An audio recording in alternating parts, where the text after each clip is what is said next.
নমস্কার, আমি তন্ত্র সাধক শ্রীগোরা। কলিযুগে রাহুই রাজা। আর এই রাহুকে যদি আপনি আপনার নিজের আয়ত্তে করতে পারেন তাহলে অবশ্যই আপনি আপনার ধন, মান, প্রতিষ্ঠা এবং সৌভাগ্য অর্জন করবেন।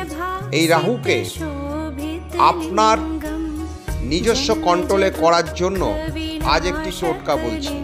এই টোটকাটি শনিবার দিন আপনি আপনার আশেপাশের যে কোনো ঝাড়ুদার, অর্থাৎ যারা সুইপার বলেন, ড্রেন বা নোংরা পরিষ্কার করেন, তাদেরকে আপনি একটি কালো কোল্ড ড্রিঙ্কসের অর্থাৎ থামস আপ বা পেপসি এই জাতীয় বোতলকে আপনি তাদেরকে দান করুন। দেখুন আপনার রাহু গ্রহ অবশ্যই শান্ত হবে এবং শুভফল প্রদানে বাধ্য হবে। যে কোনো তন্ত্র কাজের জন্য আমার সঙ্গে নিম্নলিখিত নাম্বারে যোগাযোগ করুন।